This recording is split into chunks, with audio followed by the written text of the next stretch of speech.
Hello everyone, welcome back. और अभी हम पढ़ रहे हैं थोरैक्स। और थोरैक्स के अंदर हमने इंट्रोडक्शन वीडियो देख लिया था और इंट्रोडक्शन वीडियो के अंदर हमने सब कुछ बेसिक्स थोरैक्स का पढ़ लिया था। इंट्रोडक्शन वीडियो के अंदर मैंने बताया था कि थोरैक्स एक इरेगुलरली शेप्ड सिलेंडर है और सिलेंडर के अंदर जैसे कि अपनी चारों तरफ वॉल्स होती है, ऊपर से एक इनलेट होता है और नीचे की तरफ से एक आउटलेट होता है। तो ऊपर की तरफ से जो इनलेट होता है वो हम इस वीडियो में पढ़ने वाले हैं। तो चलो शुरू करते हैं इस वीडियो को। तो इनलेट ऑफ थोरैक्स, और इसके अंदर हम एक फेशिया देखने वाले हैं जो कि है सिप्सन्स फेशिया। तो जैसे कि मैंने बताया कि थोरैक्स एक इरेगुलरली शेप्ड सिलेंडर है, ठीक है। तो सिलेंडर की वॉल्स होती है और ऊपर की तरफ जहां से हम थोरैक्स इस सिलेंडर के अंदर आ सकते हैं उसके लिए एक इनलेट होता है, ठीक है, और एक जहां से हम बाहर जा सकते हैं उसके लिए एक आउटलेट होता है। तो अभी हम इस वाले इनलेट को पूरा का पूरा पढ़ने वाले हैं, ठीक है। तो अपना जो थोरैक्स का इनलेट है वो अपना कंटिन्यू होता है नेक के साथ, ठीक है। तो और अगर तुम देखो तो जो थोरैक्स का जो इनलेट होता है वो काफी ज्यादा नैरो है as compare to the outlet. Outlet थोड़ा बड़ा है, लाइक जहां पे डायफ्राम वाला रीजन है वो थोड़ा बड़ा है और इनलेट छोटा है, ठीक है ना। तो inlet of thorax is narrow upper end of the thorax which is continuous with the neck, ठीक है। अब इनलेट की बाउंड्रीज क्या क्या होती है पिछले वीडियो में मैंने बताई थी वैसे बाउंड्रीज। तो देखो बाउंड्रीज जो है, अपन देखो इनलेट को हम आगे से देखते हैं तो ये अपनी स्टर्नम की जो बोन है इसको हम बोलते हैं स्टर्नम का पार्ट है ये, और उसको बोलते हैं मेन्यूब्रियम, ठीक है। तो मेन्यूब्रियम जो है वो बनाता है इसका एंटीरियर बाउंड्री, ठीक है। फिर दोनों साइड में अगर तुम देखो तो तुम्हें रिब्स दिख रही होगी, तो रिब्स बनाती है इसकी लेटरल बाउंड्री, या फिर हम बोल देंगे कि इसको ईच साइड पे रिब्स होती है अपनी, ठीक है ना। तो रिब्स है इसके ईच साइड पे रिब्स है, ठीक है। फर्स्ट रिब है ये, फर्स्ट रिब, और इसका फर्स्ट रिब का कार्टिलेज कोस्टल कार्टिलेज। फिर पीछे की तरफ देखो तो तुम अपना वर्टेब्रा होता है। अपन देखते हैं ना कि जो अपना जो थोरैक्स है वो T1 से लेके T12 तक एक्सटेंड होता है, पिछले वीडियो में अपन ने देखा था। तो जो T1 है ना इसका जो अपर मोस्ट बॉर्डर होगा वहीं से थोरैक्स शुरू हो जाएगा। तो upper most border of the T1 पे अटैच होती है अपनी ये रिब, और यहाँ पे अपना ये जो पूरा का पूरा ये जो बन गया इसको हम बोलते हैं इनलेट ऑफ थोरैक्स, जहां से सारे के सारे स्ट्रक्चर्स अपने थोरैक्स के अंदर आ रहे हैं या फिर थोरैक्स के स्ट्रक्चर्स बाहर जा रहे हैं, ठीक है। तो anteriorly upper border of manubrium sterna है, ठीक है। ये मेन्यूब्रियम स्टर्ना का अपर बॉर्डर, ठीक है। यहाँ पे जो नॉच होता है ना उसको क्या बोलते हैं पता है तुम्हें? जगुलर नॉच बोलते हैं, ठीक है, इस नॉच को। फिर posteriorly superior border of T1 vertebra का post superior border each side के अंदर फर्स्ट रिब बना देती है इसका दोनों साइड से मार्जिन या फिर बाउंड्री। तो ये अपन ने देख ली कि इसकी बाउंड्रीज क्या क्या है। अब ये जो इनलेट ऑफ थोरैक्स है ना इसको एक फेशिया कवर करता है, पार्शियली कवर करता है, कंप्लीटली कवर नहीं करता है, और उस फेशिया को हम बोलते हैं सिप्सन्स फेशिया, ठीक है। तो ये जो सिप्सन्स फेशिया होता है ना अपना, जैसे ये देखो ये अपना T1 वर्टेब्रा है, T1 वर्टेब्रा के ऊपर होता है यहाँ पे अपना C7 वर्टेब्रा। तो ये जो C7 वर्टेब्रा होती है इसकी जो ट्रांसवर्स प्रोसेस होती है ना वहां से शुरू होके ये अपना फर्स्ट रिब के यहाँ पे फर्स्ट रिब पे और यहाँ पे इसका जो कोस्टल कार्टिलेज है ना वहां तक ऐसे जुड़ा हुआ होता है दोनों तरफ, ठीक है। तो ये जो फेशिया होता है ना इसको हम बोलते हैं सिप्सन्स फेशिया, और ये पार्शियली कवर करता है अपना थोरैक्स के इनलेट को, ठीक है। तो देखो inlet of thorax is covered by a fascia जिसको हम बोलते हैं सिप्सन्स फेशिया, और सुप्रा प्लूरल मेम्ब्रेन, ठीक है, सुप्रा प्लूरल मेम्ब्रेन जो कि पार्शियली सेपरेट करता है थोरैक्स को फ्रॉम द नेक, ठीक है। थोरैक्स और नेक को सेपरेट करने के लिए एक फेशिया लगा हुआ है इधर, उसको बोलते हैं सिप्सन्स फेशिया। अब इसको सुप्रा प्लूरल मेम्ब्रेन क्यों बोलते हैं? देखो मैंने तुम्हें पिछले वीडियो में बताया था कि अपने जो थोरैसिक कैविटी है उसके अंदर जो मेनली 3 कैविटीज देखी थी, एक तरफ तो अपने लंग्स थे, 2 प्लूरा थे, और बीच के अंदर अपना मीडियस्टिनम था। तो जो मैंने बताया था जो लंग्स होते हैं ना अपने वो क्या करते हैं इनलेट ऑफ थोरैक्स के ऊपर तक एक्सटेंड करते हैं, ठीक है। उनका जो रूट होता है वो ऊपर तक एक्सटेंड करता है, ठीक है ना। तो इनलेट ऑफ थोरैक्स के अंदर यहाँ पे अपने लंग्स है, ठीक है ना, जो एक्सटेंड कर रहे हैं इनलेट ऑफ थोरैक्स को, ठीक है। और लंग्स दोनों के दोनों जो लंग्स है वो अपने कवर्ड होते हैं एक मेम्ब्रेन से, ठीक है, और इस मेम्ब्रेन को हम बोलते हैं प्लूरा। तो प्लूरा जो है, अब प्लूरा के ऊपर जो मेम्ब्रेन होगी उसको हम क्या बोलेंगे? सुप्रा प्लूरल मेम्ब्रेन, इसलिए सिप्सन्स फेशिया को हम सुप्रा प्लूरल मेम्ब्रेन भी बोलते हैं। तो ये समझ में आया तुम्हें? अब ये कौन कौन से स्ट्रक्चर्स के अंदर जा रहे हैं और बाहर आ रहे हैं वो तो मैं थोड़ी देर में बताता हूं मैं। उससे पहले अपन देखते हैं सिप्सन्स फेशिया के बारे में। तो अटैचमेंट ऑफ सिप्सन्स फेशिया क्या है, ठीक है। तो अटैचमेंट ऑफ सिप्सन्स फेशिया क्या है? देखो पहली बात तो सिप्सन्स फेशिया जो है वो अपना ट्रायंगुलर शेप का है। तो ये देखो तुम्हें दिख रहा होगा ये ट्रायंगुलर शेप का है। अब ट्रायंगल जो भी होता है उस ट्रायंगल की एक तो एपेक्स होता है, जैसे ये ट्रायंगल है ना इसका एक तो एपेक्स होता है और इसके नीचे वाला बेस होता है, वैसे ही इसका भी होगा, ठीक है। तो इसका जो एपेक्स है उसका अटैचमेंट होता है अपना C7 के ट्रांसवर्स प्रोसेस पे, जो अपना वर्टेब्रा है C7 वर्टेब्रा उसके जो ट्रांसवर्स प्रोसेस होता है ना दोनों तरफ वहां पे अटैच होता है इसका एपेक्स, ठीक है। और बेस जो है वो कहाँ अटैच हो रहा है? बेस अटैच होता है अपना फर्स्ट रिब के इनर बॉर्डर के ऊपर, ठीक है, और इसके कोस्टल कार्टिलेज के भी इनर बॉर्डर के ऊपर, ठीक है, और दोनों तरफ होता है ये, और बीच में जो जगह बच गई ना यहाँ पे ये सिप्सन्स फेशिया नहीं होता है, ठीक है। तो attachment of the Sibson's fascia के अंदर पहले तो ट्रायंगुलर शेप का होता है and it has an apex and base. अब एपेक्स जो होता है it is attach to the tip of the transverse process of the C7 vertebra, ठीक है। और बेस क्या है, it is attached to the inner border of the first rib and first costal cartilage, ठीक है।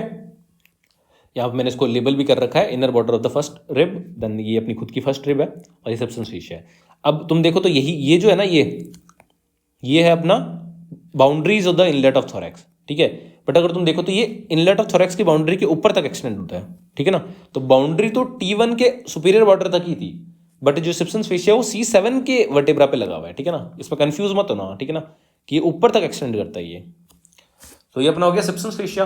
तो सिप्सन्स फेशिया के ऊपर भी कभी कभी शॉर्ट नोट आ जाता है, नहीं तो इनलेट ऑफ थोरैक्स के ऊपर तो आता ही है, ठीक है। यूनिवर्सिटी के अंदर भी आ सकता है, तो तुम्हें इनलेट ऑफ थोरैक्स के अंदर सिप्सन्स फेशिया के बारे में भी लिखना है। अब जो मेन चीज है जिसके ऊपर डायग्राम तुम्हें बनाना है और जो पूछा जाता है वो है structures passing through the inlet of thorax. अब देखो इनलेट ऑफ थोरैक्स के थ्रू कौन कौन से स्ट्रक्चर्स पास करेंगे। तुम अगर कॉमन सेंस से सोचो तो कोई भी चीज जिसको मुंह से या फिर अपने नाक से या फिर अपना जो पूरा का पूरा हेड एंड नेक रीजन है, उस हेड एंड नेक रीजन से जो जिसको भी थोरैक्स के अंदर आना है या फिर एब्डोमेन के अंदर भी जाना है, तो वो सब के सब अपने थोरैक्स के थ्रू जाएंगे और वो इनलेट ऑफ थोरैक्स को तो क्रॉस करेंगे ही करेंगे, ठीक है। तो हम लाइक एक एक करके हम कॉमन सेंस से सोचते हैं क्या क्या आएगा। अपना ईसोफेगस, अगर हम खाना खाएंगे तो ईसोफेगस कहाँ से होते हुए जाएगा, इनलेट ऑफ थोरैक्स से होते हुए जाएगा, ठीक है। फिर अपना ट्रेकिया, सांस लेते हैं अपन, ट्रेकिया भी इनलेट ऑफ थोरैक्स से होते हुए जाएगा, थोरैक्स के अंदर ही, ठीक है। फिर अपना हेड एंड नेक का जितना भी ब्लड सप्लाई है, ठीक है ना, चाहे वो हार्ट से कोई आर्टरी आ रही है वो, या फिर अपने पूरे के पूरे हेड एंड नेक से जो भी वीनस ड्रेनेज है उसकी पूरा का पूरा ब्लड जो है वापस हार्ट के अंदर जा रहा है, वो जो मेजर आर्टरीज है उनको भी जाना पड़ेगा इनलेट ऑफ थोरैक्स के थ्रू ही। फिर अपने अपर लिम को सप्लाई करने के लिए जो आर्टरी आ रही है, जो वेन इसको ड्रेन करके जा रही है, उसको भी अपना इनलेट ऑफ थोरैक्स के थ्रू ही आना पड़ेगा, ठीक है। तो ये अपनी जो ब्लड सप्लाईज है, जो यहाँ पे अपनी पूरा का पूरा हेड एंड नेक का भी जो मतलब जो ये मेन चीजें हैं, वो भी मैंने तुम्हें बताया कि जो लंग्स है वो भी अपना एक्सटेंड करते हैं इनलेट ऑफ थोरैक्स के ऊपर तक, तो वो भी आएंगे, ठीक है। उनको कवर करने वाला जो मेम्ब्रेन है जो कि प्लूरा है वो भी आएगा उसके अंदर ही। फिर कोई नर्व्स है, कुछ नर्व्स है जो कि अपनी मतलब सर्वाइकल प्लेक्सिस हो गया, फिर अपने क्रेनियल नर्व्स है, एक क्रेनियल नर्व है जो कि अपना हेड एंड नेक को छोड़ के वो अपने थोरैक्स और एब्डोमेन के अंदर जाती है, तो वो भी इनलेट ऑफ थोरैक्स के थ्रू ही जाएगी, ठीक है। और कुछ नर्व्स है जैसे कि अपनी फ्रेनिक नर्व है जो कि अपने डायफ्राम को सप्लाई करती है ना। फ्रेनिक का वर्ड का मतलब ही डायफ्राम से रिलेटेड होता है, ठीक है। जहां पे भी फ्रेनिक आता है मतलब वो डायफ्राम से रिलेटेड है। तो डायफ्राम को सप्लाई करने के लिए जो नर्व जाएगी सर्वाइकल प्लेक्सिस से, वो फ्रेनिक नर्व जो है वो भी अपनी इनलेट ऑफ थोरैक्स के थ्रू ही अंदर जाएगी। तो ये सब कुछ मैंने तुम्हें बताया ना, इन्हीं को हमें अरेंज करना एक डायग्राम के अंदर, और ये डायग्राम काफी ज्यादा इंपॉर्टेंट है, एग्जाम में आता है ये डायग्राम, और तुम्हें ये बनाने पे ही काफी अच्छे नंबर मिल जाते हैं, ठीक है। देखो तो structures passing through the inlet of thorax कौन कौन से हो सकते हैं। तो structures that has to go from thorax to the upper limb and head and neck, जिनको थोरैक्स से अपर लिम्ब और हेड एंड नेक के पास जाना हो, ठीक है। अगला है कि structures of the head and neck and upper limb into the thorax, वो स्ट्रक्चर्स जो कि हेड एंड नेक और अपर लिम्ब से अपने थोरैक्स के अंदर आना चाहते हो, तो वही स्ट्रक्चर्स होंगे। अब कॉमन सेंस से हम इसको बनाते हैं पूरे को। देखो तो पहले हम क्या करेंगे, पूरी की पूरी बाउंड्री बनाएंगे अपनी, ठीक है। तो बाउंड्री के अंदर सबसे पहले यहाँ पे मेनिब्रियम बना देते हैं, फिर ये फर्स्ट स्ट्रिप बना देते हैं यहाँ पे, ठीक है। और फर्स्ट स्ट्रिप के बाद ये लास्ट में यहाँ पे वर्टेब्रा बना देते हैं, ठीक है, जो कि अपना T1 वर्टेब्रा दोनों तरफ बना दिया अपन ने। तो ये बाउंड्रीज तो हो गई। अब T1 वर्टेब्रा के अंदर तुम देखो तो वर्टेब्रा के अंदर क्या क्या होता है, दो तो इसके ट्रांसवर्स प्रोसेस होती है और एक इसकी स्पाइनस प्रोसेस होती है, ठीक है। और ये इसकी बॉडी ऑफ द वर्टेब्रा है, ठीक है। और ये इसके जो फोरामेन दिख रहा है तुम्हें, इसको बोलते हैं हम वर्टेब्रल फोरामेन, ठीक है। तो ये मतलब वर्टेब्रा वगैरह जो भी हम बाद में डिटेल में भी पढ़ेंगे, बट फिलहाल मैंने तुम्हें बेसिक बताया। अब देखो ये जो बीच में जो जगह है उसमें से कौन कौन से स्ट्रक्चर्स पास करते हैं वो एक एक करके बनाते हैं। सबसे पहले मैंने बोला कि जो थोरैक्स के अंदर जो लंग्स होते हैं वो एक्सटेंड करते हैं इनलेट ऑफ थोरैक्स को, तो लंग्स का जो एपेक्स वाला पार्ट है ना, जो एकदम पीक वाला पार्ट है, वो एक्सटेंड करेगा ना। तो ये अपन बना देते हैं दोनों तरफ, ये राइट साइड में, ये राइट साइड है और ये अपनी लेफ्ट साइड है, ठीक है ना। तो राइट साइड के अंदर मैंने यहाँ पे बनाया ये राइट लंग, ठीक है, या फिर right apex of lung. Left side में भी बना दिया मैंने ये लेफ्ट एपेक्स ऑफ लंग। फिर इन दोनों एपेक्स ऑफ लंग्स या फिर पूरे लंग को कवर करने के लिए एक मेम्ब्रेन होती है जिसको हम बोलते हैं प्लूरा। ये पूरा का पूरा अपन ने इंट्रोडक्शन वीडियो में देखा था ना, ठीक है। चलो ये हो गया अपना, तो दोनों तरफ के अपने लंग्स बना दिए। उसके बाद मैंने क्या बताया कि ट्रेकिया जो है वो अपना हेड एंड नेक से या फिर नाक से अपना जाएगा थोरैक्स के अंदर, तो ये अपन बना देते हैं ट्रेकिया, ठीक है। ट्रेकिया के जस्ट पीछे अपना ईसोफेगस होता है, तो ये ईसोफेगस हो गया अपना। तो अपने ईसोफेगस बना दिया, ट्रेकिया बना दिया।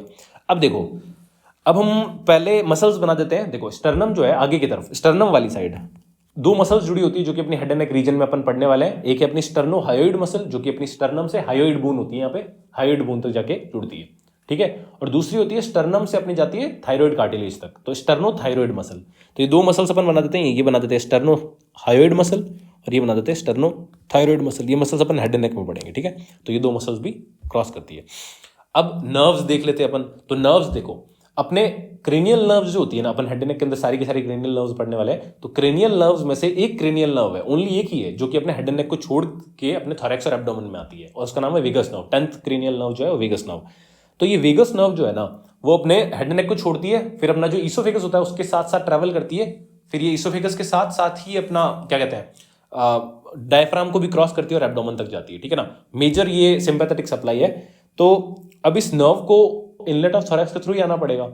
तो अब ये वेगस नर्व भी अपनी पेयर में होती है ना, एक राइट वेगस नर्व एक लेफ्ट वेगस नर्व। तो एक अपन बना देते हैं राइट वेगस नर्व और एक बना देते हैं अपन लेफ्ट वेगस नर्व, ठीक है। फिर अपनी डायफ्राम को सप्लाई करने के लिए एक नर्व आती है, इंपॉर्टेंट है, जिसको हम बोलते हैं लेफ्ट फ्रेनिक नर्व और राइट फ्रेनिक नर्व, ठीक है।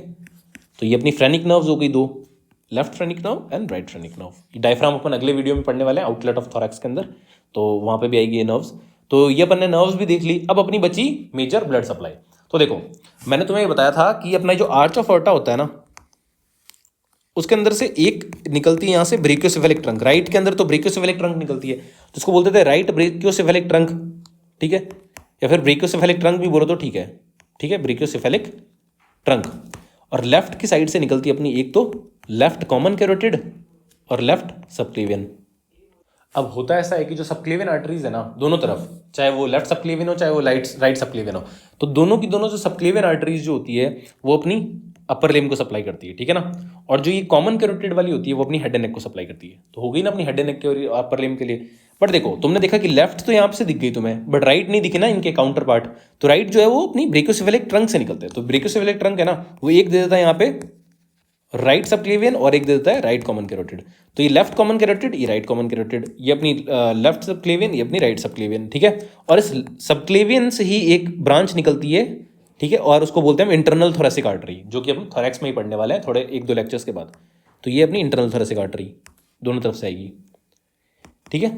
तो अब देखो ये जो है ना ये वाला लेवल, ठीक है, ब्रेकियोसेफेलिक ट्रंक और ये दो आर्टरीज जो है अपनी लेफ्ट कॉमन कैरोटिड और लेफ्ट सबक्लेवियन, ठीक है। तो राइट साइड के अंदर अपन को ये दिखेगा, और मतलब ये ब्रेकियोसेफेलिक ट्रंक दिखेगा, और लेफ्ट साइड के अंदर अपन को ये कॉमन कैरोटिड और ये सबक्लेवियन दिखेगी, ठीक है, लेफ्ट साइड की।